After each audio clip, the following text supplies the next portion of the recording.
Hi, I'm Helen Bellringer, Creative Director here at Solarflare Studio. In our second episode of Talking Tech, we're joined by futurist and fashion industry leader Evelyn Mora, founder of Digital Village, a social metaverse with its own community-led blockchain technology. Blockchain technology, that's a hard thing to say. In this conversation, we'll be exploring sustainability, brand experiences, and what the future of experiences could look like. Hi, Helen. Thank you so much for having me and organizing this podcast. So like you said, I'm Evelyn Mora. It's very difficult for me to come up with a title for myself. Basically, what I do is I consult public and private sector. I invent services and products. I am also the founder of Helsinki Fashion Week and recently Digital Village. And yeah, super excited to be here today. So you're known across the industry as a sustainability trailblazer, and you've been exploring this relationship with technology and sustainability for a while now. How would you describe what you do? To the simplest form, I aim to tackle challenges, and I aim to, ride the waves of change in the most sustainable way as possible, finding, opportunities from working in a very interdisciplinary way, trying to, prioritize mental health, environmental sustainability, social sustainability in everything that we do. So it's about being mindful and unselfish and trying to, create something that is beneficial in a larger scale. So that's what I basically do, and I love it.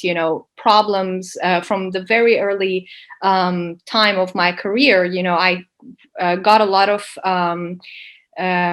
obstacles and issues and problems, especially when you try to disrupt something or recreate something so traditional like Fashion Week. Obviously, you can feel a resistance there, doubt. So these are all things that have helped me to do my job in a way that I do it today. So I'm very grateful actually for those challenges. And today, problem solving, I'm actually inspired by problems and challenges. It makes me not only tackle that challenge but make it work for us. So it's something that I've practiced, and I'm really excited about that.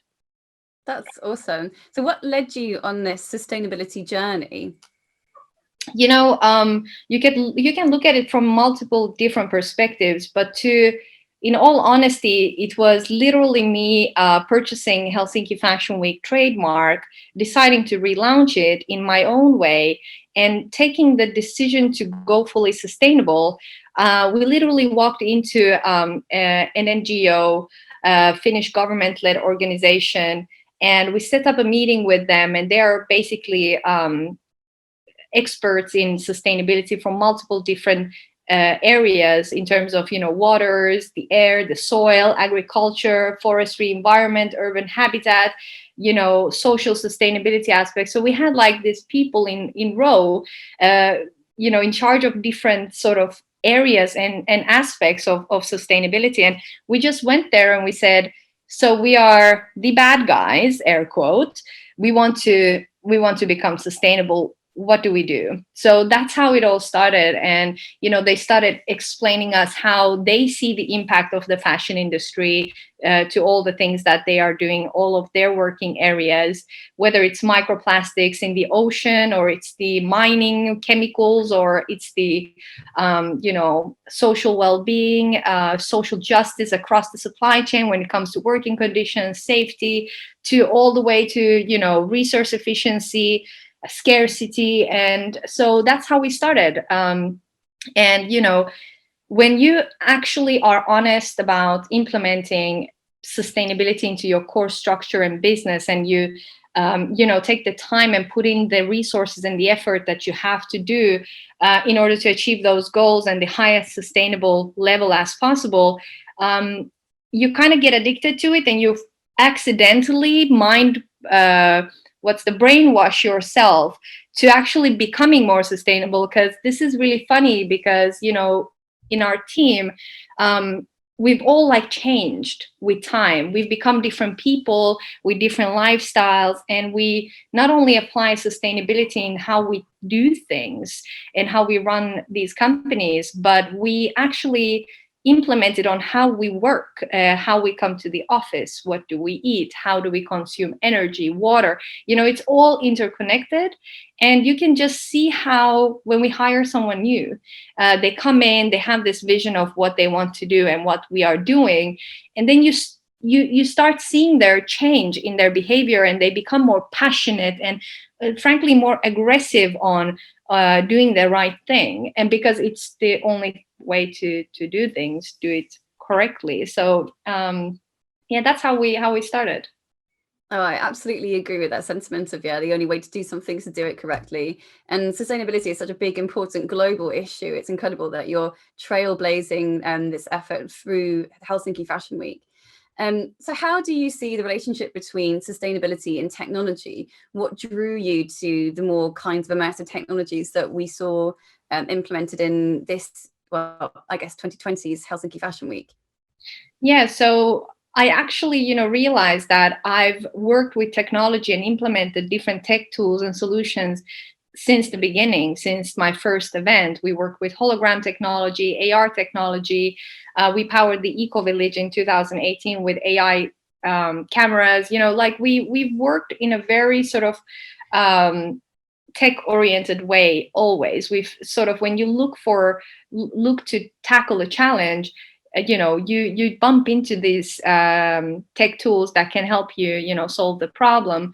So that has come very naturally to me personally, and I haven't really put thought to it. That okay, so we are working with a lot of tech companies and tech tools, and that actually creates a lot of extra value to what we do, and it makes our work more impactful in the end. But right now, from the digital village standpoint, and in general, looking into how the tech field is working right now and how the pandemic has provided us an opportunity to shift to this next level, I think we have to really pause, and we have to understand that this is a massive opportunity, but it's also a massive responsibility for us to do this right, to use these tech tools in the most efficient and sustainable ways to actually prioritize the right things in our lives, like our physical supply chains, our actual physical lifestyles, our physical industries. How can we understand the impact of this change and this shift to the current industry and the current world we're living at? So before going to Mars and before starting to live on the metaverses, we have to have our bases covered, right? We need to understand how all this is going to affect us, the real world. And so I think that many times, there's a lot of like this, what's the right word? Starts with a P. I don't remember the word. I want to say Patagonia, but it's definitely not that. Propaganda. There is a lot of propaganda around advertising tech tools, especially with the startups. There is a lot of sort of funny business, like, Elon Musk releasing an NFT of a song about the NFT. Mm-hmm. I think that NFTs offer us a brand new opportunity to really reset the industry and back it with sustainable way of selling art, ownership, finding the balance between open source and ownership, really sort of giving new designers, small artists, and why not also the big ones, a solid platform, new way, new system, reinvent the system. So if we have people joking about it and having this like competition of who sells more and whatnot, I don't think that's sustainable, to be honest. But again, if you know Elon Musk and his history and his attitude to life, you understand that it's not meant to be hurtful or negative. But at the same time, we also know that he sold this asset for $1.1 million, if I'm not mistaken, and Beeple sold his work through Christie's for $69 million. dollars. So what do we see here? Personally, I see power of community. So the world's richest man, no longer has the sort of the what's the word, the main place, if you will. Yeah, so I really, that's a good news for us to see that, okay, as a community we have a massive power in influencing and shifting the tech industry to be implemented in various different industries in a sustainable way. But it means a lot of work and research and collaboration, and having that right mindset to actually understand our responsibility here and not joke about it. Yeah, that's really, really interesting. And I was watching the Elon Musk NFT quite closely. I thought, why didn't he just ask Grimes to produce it? Like, Right? she's so talented. Yeah. I think it's a really, really important point that you made about the pandemic actually giving us an opportunity to see what a digital life looks like. And I think quite rightly, as you pointed out, what it's done is it's placed a lot more value on this digital landscape in which we have all been existing recently. I mean, we're having this conversation on Zoom because we're in different countries, but also because there has been a pandemic. And I think what was interesting is last year we launched a trainer completely in VR for this brand. And when we were sort of doing our post-project analysis, we calculated that if they had sent out all of their media guests, they had sent them on flights to that country. I think we calculated we saved their event like 80% of their carbon output, which is crazy. And you've just got to think like, hey, like we are now proving that these digital platforms can really, really, create sustainability. And it's interesting that it's sort of happened. Now we're seeing that because of the pandemic, there is this sort of need for this digital landscape, there's need for this digital life, and the digital world has a lot more value. But you sort of mentioned that different industries are kind of engaging with technologies in different levels. Do you think that the fashion industry is particularly ahead in adopting new technologies? Yeah, I think it's complicated. It's not that black and white. We can't put another industry in front of another in terms of utilizing tech tools. For fashion in particular, I know that there are a lot of research in R&D projects going on backstage, behind the scenes. I think the fashion industry's approach, especially talking about the larger groups and brands, is very healthy. They are taking their time and really trying to understand how they can implement these tech tools, NFTs, blockchain technology, existing in the metaverse in a long-term sustainable way, finding the right business, a new revenue streams for themselves, how to sort of translate their identity, which is ultimately all about identity and legacy when it comes to fashion and specifically luxury fashion. How can they make it their own? And they're taking their time, they're doing little tests here and there. We've seen Balenciaga's Afterworld video game, which definitely was a very sort of a new chapter for the fashion industry. It was very brave, very well done. And I'm not biased. I just think that's my opinion. And a lot of, like Gucci, for example, what they've done, even if we don't talk about the metaverse, they've collaborated with young artists. I feel like, I think my friend Lottie Pang said it well when she said that fashion industry has become more tolerant and more open for new people, for younger artists and brands. So I think they are going there, but they are doing it in a sustainable way. They're not making disco moves and just suddenly, going crazy, and I think that's the right way, because fashion supply chain is very complicated. There is existing very pressing challenges there, and those must be prioritized over branding and marketing aspects. So I feel like I know, for example, Caring Group is looking really deeply and very specifically into digital tools, digitization, from digital sustainability perspective. And this to me means that they are serious, with all this, what's happening. They want to they're basically getting ready to do that shift, and they've already done it in many ways. But still, I think that rushing and just doing things in 3D it's not the right way. Contrary from the tech field, and startups from the tech industry, they want to rush this. They want to push it through. They want to really make tech the thing, in the fashion industry, which it ultimately will be. But we need to understand its impact in a larger scale, and that means more work, right? That means the longer route to the final destination, and that defines the definition of these kind of companies succeeding. To me, is about what's your final end goal. Is it about selling the NFT as much as you can to become rich as soon as possible? If that's your goal, then what's the point? What is the large impact that you create? So I think a lot of work, and we need to really tone it down with like, hey, you can now Photoshop your 3D asset on your image. Whoa, this is nothing.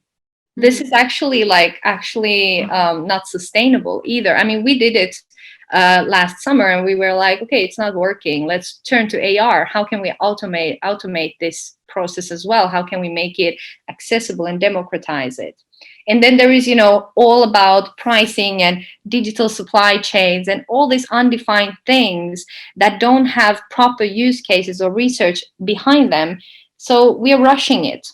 So we need to just tone down a little and make smart moves, long-term moves. Well, that's a very sustainable mindset. And I think you're right to point out that there's sort of quite a lot of hype around these new technologies. And I feel like certainly, I've been sort of part of the industry since, I guess, like 2016. And I saw a lot of brands kind of jumping on the bandwagon of let's do something in VR, let's do something in AR. But what does it actually mean for the consumer at the end of it? Like, what's the experience? And what does it mean for the industry as a whole? Do you think that, so just on the topic of NFTs here, because actually I'm finding that whole the whole philosophy and the whole kind of concept of NFTs quite interesting. I don't know if you saw that sort of there was a company that bought a Banksy piece of art, and then they filmed themselves burning it, and then they sold that as an NFT.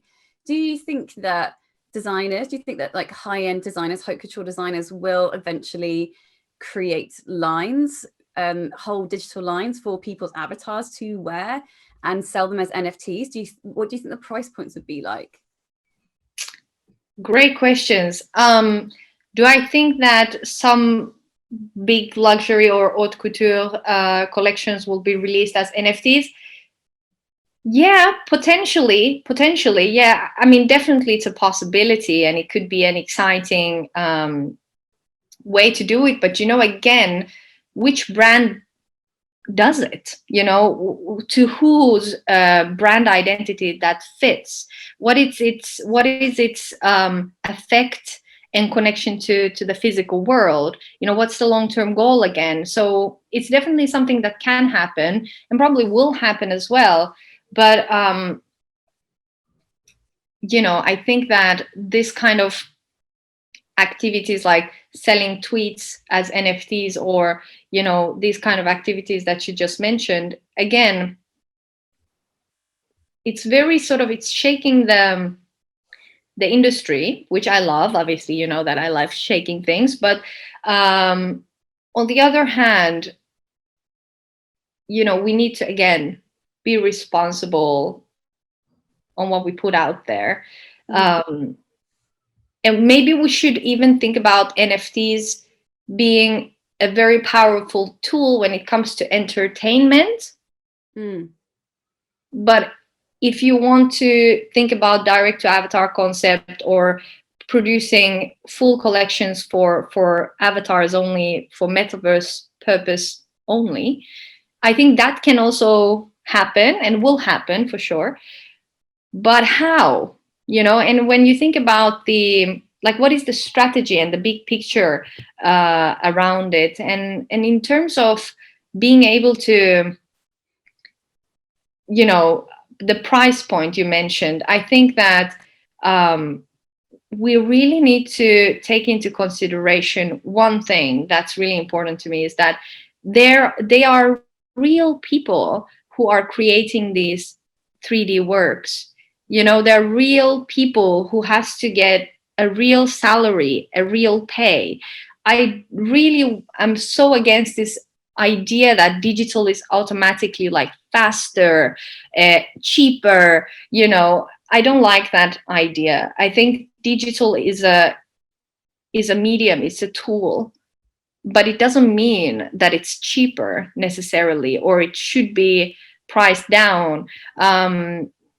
So yeah, I mean, we're working on the supply chain of digital asset, and we will be launching it in April, end of April. So I mean, I'm super excited about that.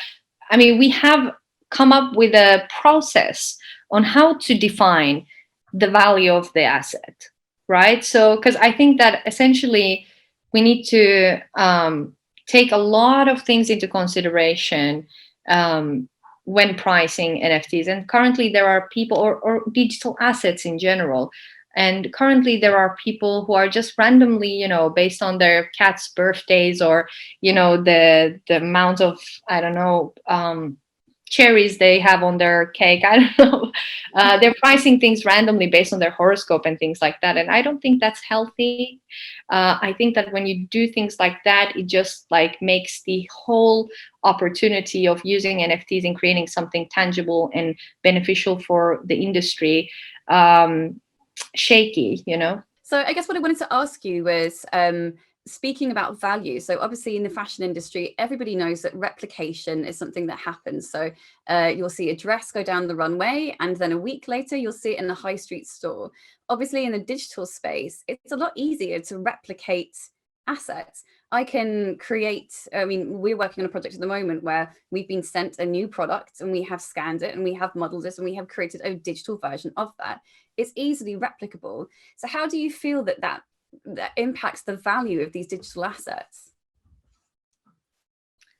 Well, again, it depends on the entire experience and the business model behind it. I'm not against replicating things, but I do think that we have the opportunities are so exciting. I mean, honestly, I think that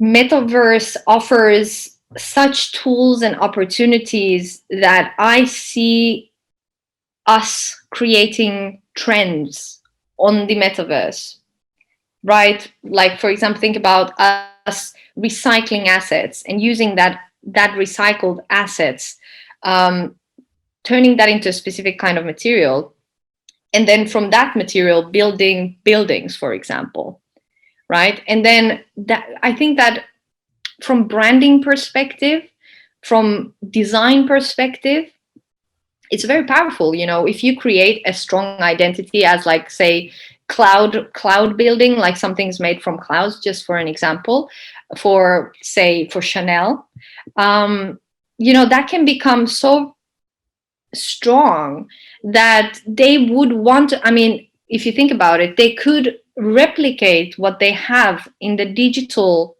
world into their real lives. And I totally can see that if you think about trends, and whether it comes to fashion or design or architecture, you know, I definitely see that we have so much more opportunities, exciting opportunities to explore, that replicating things is kind of boring.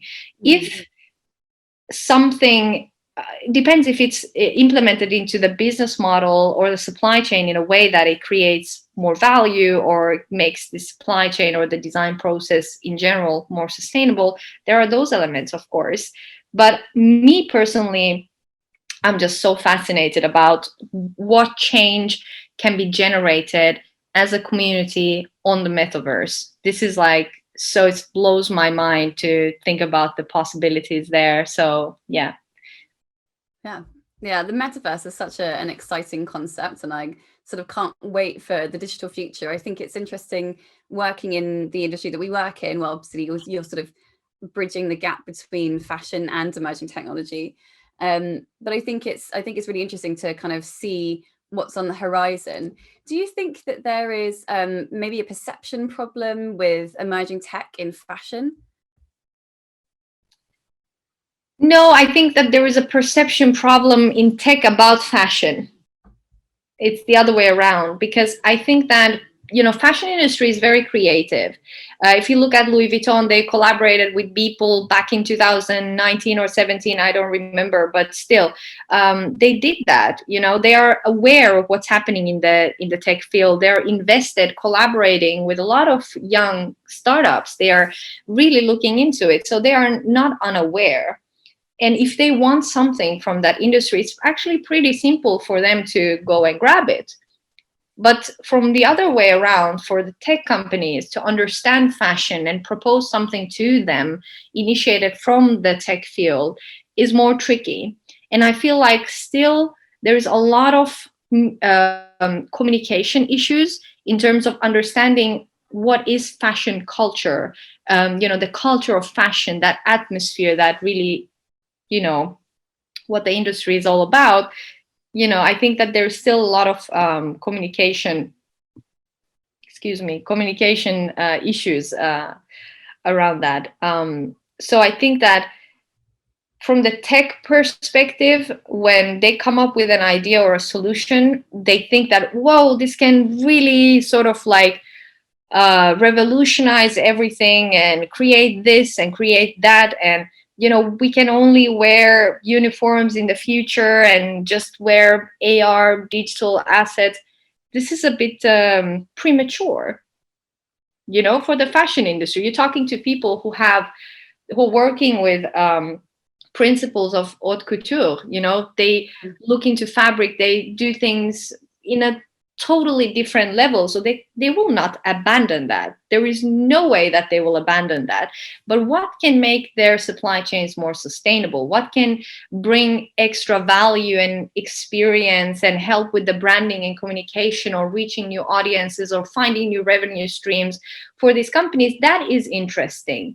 Offering them opportunities that can, you know, make them stand out from the competitors in the digital field, that's interesting. You know, sort of finding these new dimensions of brand identity, that's interesting. But going to someone and saying that, hey, let's abandon this, let's abandon that, let's do things this way, that's just too soon. You know, there is long way to go for us to wear uniforms. I'm glad to hear that, because I'm not a fan of uniforms. I love uniforms, all types of uniforms, but I still don't think. Yeah, I don't necessarily like to wear them. I think there's something quite dehumanizing about a uniform, and it kind of puts you in a bucket. And I think actually this sort of the concept of humans in clothes. I think in the fashion industry, there's a really big physical aspect to the fashion industry, from the people that craft these haute couture gowns. I mean, there's thousands of hours of work that go into sewing these garments. And then you've got a model who's going to wear it down the runway. There's something really physical about fashion. How do you feel that translates to a digital world? Yeah, that's a very good question. I think, again, you have to find the right strategy. You know, how do you digitize Naomi Campbell? You can't just make an avatar of her, empower it with AI, and just like have her speak. You have to translate her charisma, uniqueness into the metaverse, maybe in a new way that does justice for her identity. You know, she's a supermodel for a reason, because she has this culture of fashion. She carries the clothes, she brings her own personality into it. And fashion, to me, is such a complex thing when you think about our individualities, you know, our subconscious, unconscious mind, social aspects. You know what I mean? So it's like more complex than that. But, you know, and you need to be very strategical on who you bring, how you bring them to this digital world. And essentially, you know, again, if you think about from the fashion's perspective, even if you offer these services and platforms for non-gamers or gamers or to the masses, you need to find that balance, and you need to have that specific way of translation when it comes to design, the tech aspect of it, the experience aspect of it. So what I feel that is definitely our strength as a metaverse is the fact, not the sustainability element, because that comes to me in a very natural way. I don't even see it as a special pin on my chest. No, it's the right thing to do, and eventually people who skip that workload will have to deal with it on later time. So we rather do it well and right and take our time from the beginning. And that's why, we share all the reports very transparently and openly, because we want the industry to push towards this direction with us. But again, I think our strength is the visuality. It has to look right. It has to feel right. The strategy has to translate. How do you translate the energy of Naomi Campbell into a metaverse? How do you make it sexy as she is? How do you make it authentic?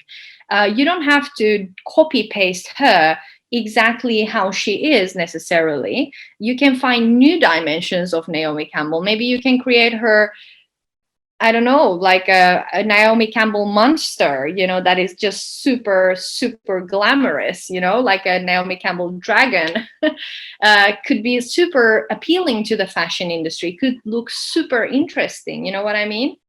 I'd love to see that Naomi Campbell dragon. That sounds amazing. Yeah. Yeah, cool. So I guess we've covered quite a few different technologies today. And obviously in your practice, when you consult with your clients, there's lots of different technologies that you work with. What technology or experience is on the horizon that you're most excited about? AR. Dot. AR. Cool. Yeah, AR. I'm just like, I love AR. I think I just really enjoy, even if it's in a very beginning, I really enjoy the AR experiences. I don't enjoy VR experiences. I think AR is the future. And another thing that I'm super excited about is tech, wearable tech. I think it's super, super, it's like a undiscovered opportunity for fashion. It's so exciting, actually, when I think about all the possibilities that we can test and do with wearable tech. So that's my eyes there. So in 3 words, describe, what does the future look like? From Evelyn's perspective, or my strategist perspective, because those are two different things. I'd like to hear both answers, please. Okay. Disclaimer, my Evelyn's perspective is my personal, artistic mind that lives very widely in the Evelyn world. But from strategist's point of view, I would say, what's the future of tech, right? Yeah, like what does the future look like? I mean, I guess we've been talking about the metaverse. Like? What's the future? Yeah. So there are two scenarios. Either we understand, like, let's say for a moment that everything is meant to be. Everything happens for a reason. So COVID happened. So if that happened for a reason, obviously, what can we learn from this experience? What have we learned from this experience so far? How can we use this situation to our benefit to improve things? So either we're just gonna go crazy and be high on NFTs and this kind of weird situation that is going on, or we really come together. In the first scenario, going back to that, it's going to be very chaotic, very confusing. I think if we don't sort of really stick together as an industry, go with the second scenario, which is to collaborate with professional integrity, defining the reason of us doing things. What's our final goal, right? Why does Solar Flare exist? What is your big goal? What are you contributing to society, to the tech industry, to the fashion industry, right? We all need to sort of prioritize our values, collaborate, and really be prepared to do that work that is necessary for us to use this moment to our benefit, create something tangible, the structures of change, and really elevate together to that next scenario. better our world. Basically, we have that opportunity right now. Unfortunately, it's because of COVID, but so what?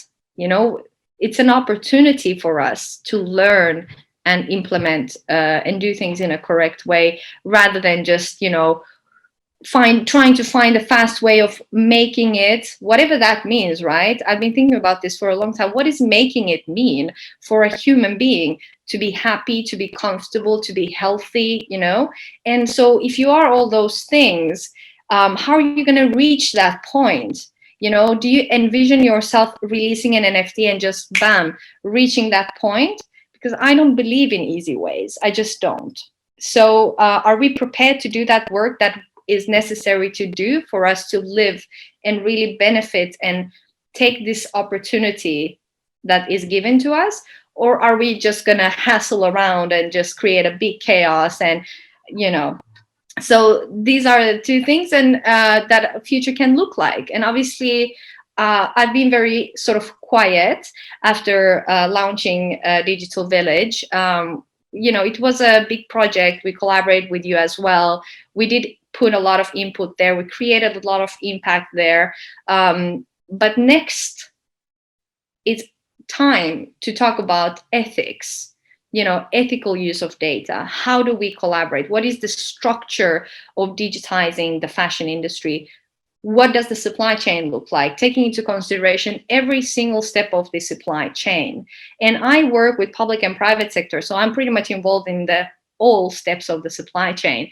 And currently the industry, the tech field, is focused on the waste part, the end of use part, the middle and end part of the supply chain. But what about the beginning of the supply chain? You know, it's super important to take these social sustainability aspects into consideration. We need to come together in building a structure of what digital sustainability means and how can all companies implement it into their core activities. Now, these are two scenarios that I see, so that we don't need to repeat history, you know, make mistakes and then come back to it and trying to fix it. And that's just much harder. My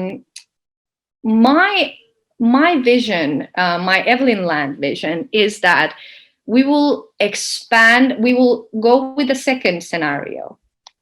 I know it's crazy that I'm still optimistic, but we will go with the second scenario. We will evolve as species to an extent that we will create things that, you know, we are ready for. We will expand our existence as society to exosphere. We'll live around the planet Earth. This is my vision. And I think that building Digital Village right now for R&D and testing reasons, especially when it comes to B2G elements, to really sort of having data-backed solutions to implement into real environments and life, just as we did with the Eco Village in 2018. That's my favorite part. I think this is something, I say that it's a digital layer to our physical lives. And with that, I mean that we will expand, we will grow, but Digital Village will grow with us. It will be sort of that connection point. You know, if, for example, you're living in a different spaceship from me, how are we going to communicate? You know, how are we going to travel? How are we going to, if we will be in a place that we can travel to space in the future, which I will only do if we manage to tackle the climate change challenge on Earth. Because, I mean, you know, if we manage to allow, like, produce or build a world and life on Mars, we should be able to tackle the climate challenges on Earth first, right? Definitely, the flying to Mars or travel to Mars is definitely the pinnacle of a disposable culture. We've used up the Earth, and so we're just going to leave it behind and colonize another planet. And I think it's atrocious. Yeah, absolutely, absolutely. But same thing, same mentalities in the tech field right now. Let's replace, let's just abandon. And it's just not correct to me. We have to appreciate our heritage, our history, our human species development. We have so much to be grateful for, so much amazing values and ethics and traditions from indigenous peoples to, everything. So we don't want to just abandon that, we don't want to forget about that, but we want to prioritize it and find new ways of really bringing that forward. And this is why I'm so sensitive when it comes to joking around NFTs, when it comes to the art field specifically. It's a very, to me, art is very sacred, and the history and that sort of heritage that we have is precious, and we shouldn't just dismiss it or joke about it. I think it's very serious. We have a very nice opportunity now to elevate things, but it depends on our mindsets, my mindset, your mindset, and here we are talking about it and pushing that message forward. So I'm very optimistic that we will go with the second scenario. But I mean, that I've lived the first scenario with traditional fashion industry, so we'll see. Well, I'm optimistic about your optimism, and I can't wait for that Naomi Campbell dragon. I feel like I'm ready for it.